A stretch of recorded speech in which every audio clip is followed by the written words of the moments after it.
not be familiar with it, but it looks a little bit dated now that we're in 2020, trying to get some CarPlay in here. So first of all, to get this out, pretty much you're just going to pull on, make sure you have some sort of tool or something to not scratch your unit or whatever, but although it may not matter if it's already coming out anyway, but I have a plastic tool here and I already scratched this.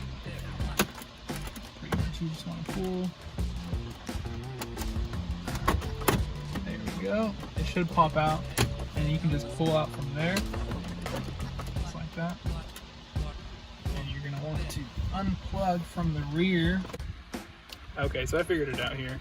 These little tabs will fold over, so this one will fold over this way. You press in at the top here, and while you're pressing in, you push the tab over, and it just comes out like that. I assume this, oh, that just comes out. So, pretty, make sure to push it all the way down, and it comes right out. Okay, so we just unplugged these connections as we showed. Then you're left with removing this trim piece here. And to do that, you want to make sure to unclip the lower clips, the ones closer to the trim piece down here and here. There's two on each side. We just undid these, as you can see, that one and that one here. Make sure you do not undo these. These are going to be for the actual plastic here of the AC controls. You don't want to take that off. You'll pretty much just pull up on that tab and it comes out. And same down here. Pull up on that and it should come right up. Your AC controls are free to plug into the new unit. It looks like all the tabs are there for the same setup here, and let's just make sure that oriented the right way.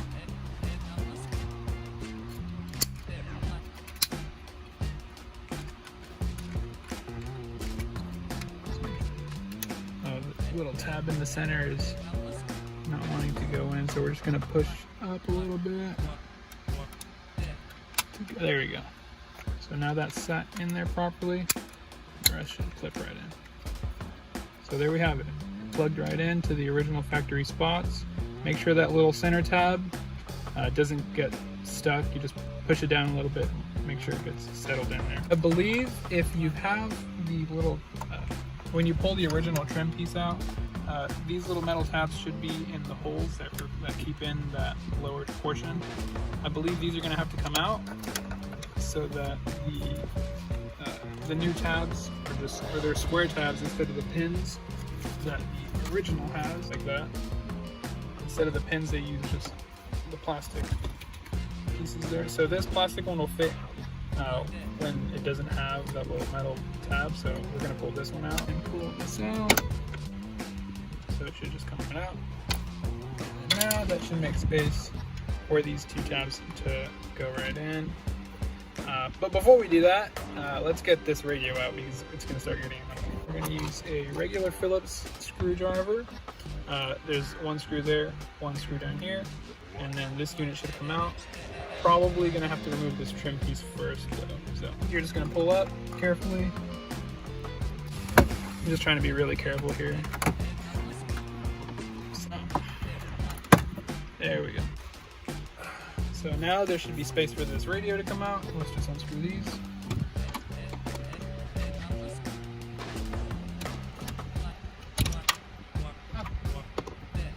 And this unit will come right out.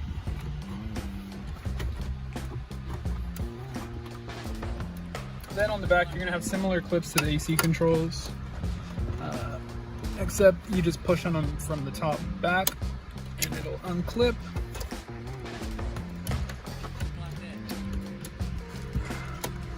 Go. That's that.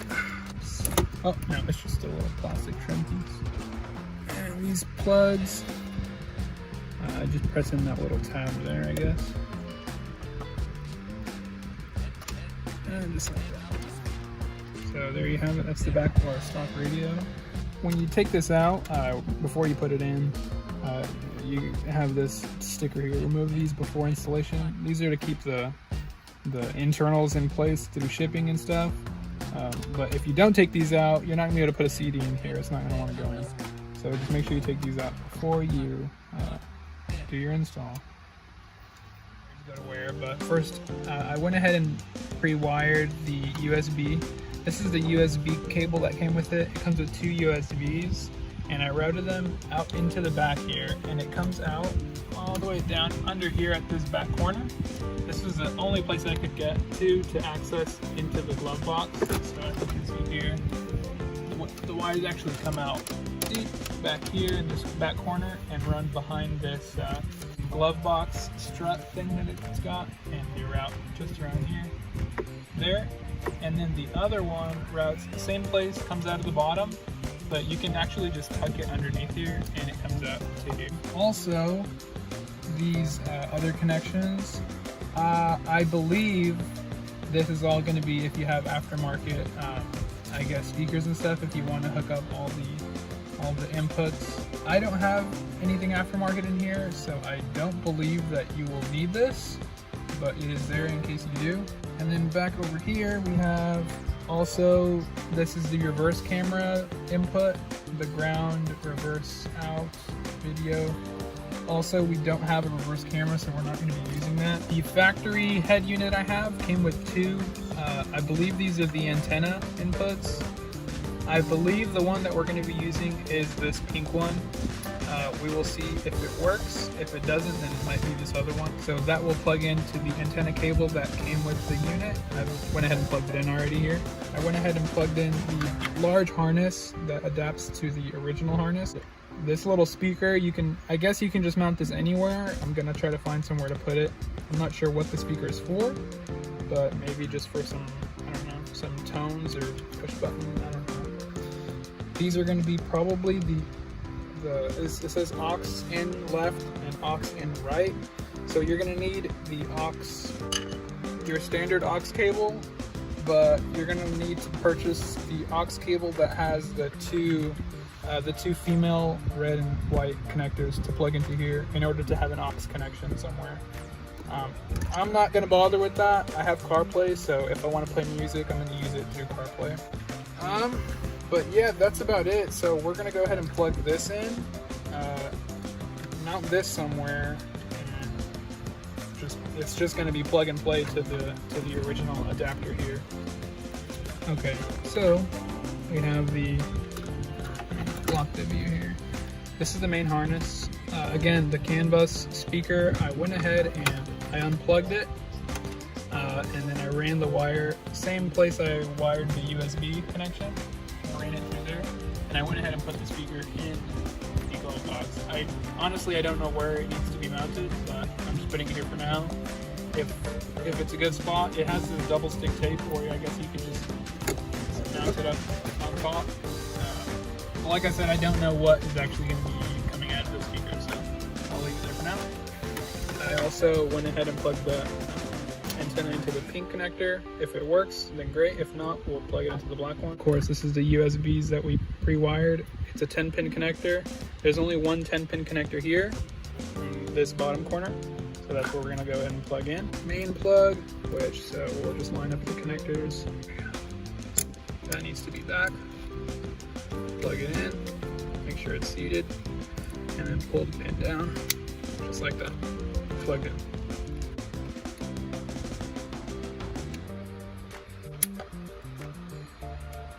There's only one 10-pin connector, so it's got to go there. One last thing, up here we're going to plug in the GPS, which is right here. The GPS receiver, I guess. Okay, so like I said, this connection was the final one. This is for the GPS. Again, I ran it into the glove box, and we'll see if it picks up signal from here. About time we start stuffing everything in. So this should slide right in, and it should plug into the original little original tabs. It should slide in, so make sure you try to find that. We're gonna go ahead and see if it'll turn on, because we want to make sure that we plugged it into the correct antennas. Okay, that's what that speaker does. It's doing the tones that the car normally does. All the tones, I guess, that are not music that the car makes is coming out of this. So we'll probably mount that in here somewhere. Okay, well, let's start here.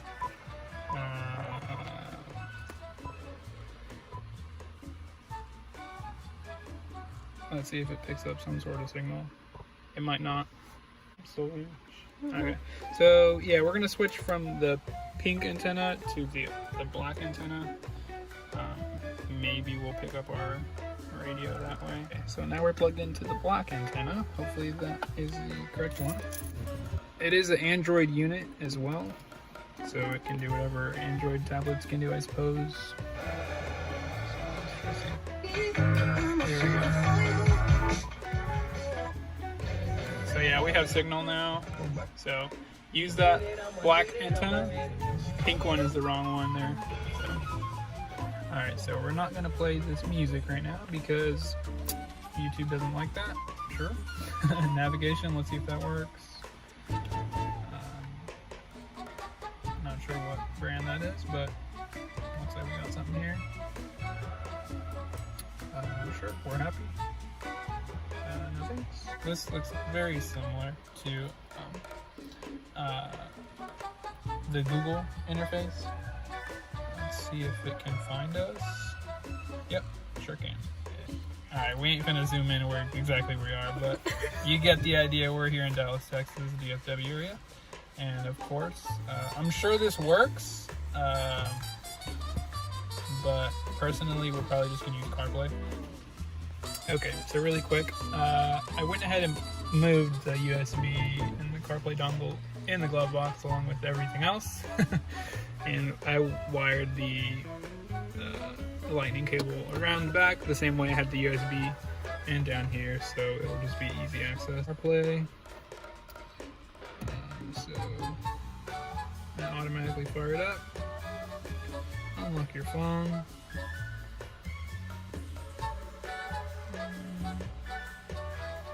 Got your password on expose. And there you have it. Oh, let's see what the phone said. Well, there it is. Allow CarPlay with auto box while iPhone is locked. Sure. So here we have CarPlay. Of course, this is the interface we're all familiar with. Of course, navigation, Spotify, phone. Don't know what that is. That probably brings you back to the main menu, I'd imagine. And yeah, pretty responsive. Got Waze. All the features that Apple CarPlay offers. So, very nice. Let's get this install completed. Alright, so one thing to note, the large connector, the big main connector, try to pull it under the unit so that you can see mine is resting right here. If you have it behind the unit, it will not fit all the way down in there, so just pull it down beneath. And there's plenty of space here actually, because the AC controls are actually they don't take up very much space, as you can see. It's only an inch or so. So we're gonna go ahead and plug these in, get them in, and then flip it over. In, it'll click, and then flip right over. And there you have it. You're gonna want to pull the unit out a little bit because this actually sits behind the unit.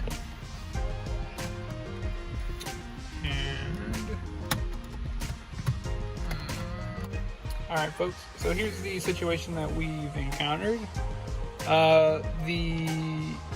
The company that sells this say that there's not going to be any cutting required, and I asked them myself if there was going to be any cutting. They said no. However, I've come up to the scenario where the two tabs where the AC controls normally mounted higher up are interfering since we're mounting it lower down here. The space here is not as wide as the top, of course, and so now these are interfering. I'm gonna go ahead and just trim off these tabs, and hopefully that is just enough to let it sit flush against the dash, and that should do it. So back after this cut. Went ahead and pried off those little tabs, and then I sanded it somewhat smooth. Very easy to do, but of course it's the point of no return. But we went ahead and did it. It should, if we're lucky, clear it now, which it feels like it does.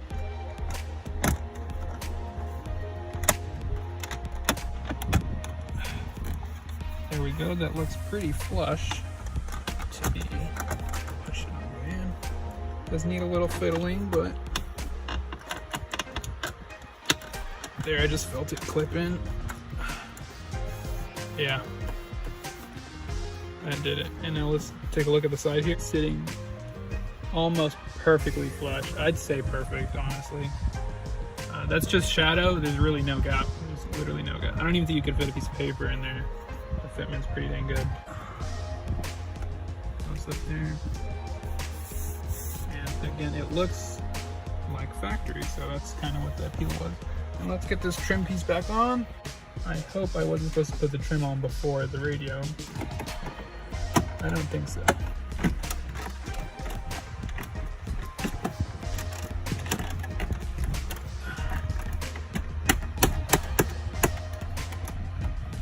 Oh, I might have messed that one up.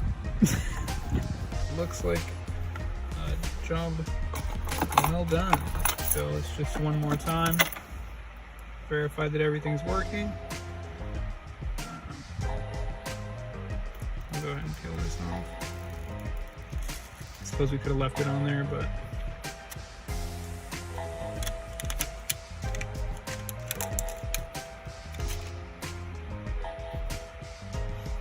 I guess the boot up time is probably what, 10 seconds?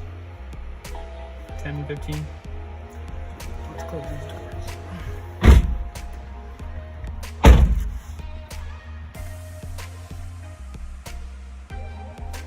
Oh, does it give you a visual? It tells you what door is open. That's pretty cool.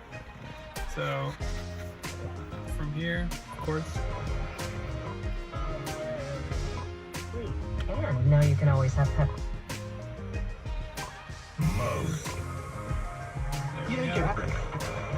Of course, you can change all your presets, and it is an Android system, so you can pretty much get any Android app. I'm sure it can connect to Wi-Fi if you have a hotspot nearby, but I think that's going to conclude our video, guys. Thank you very much for watching. I hope you guys enjoyed, and take care.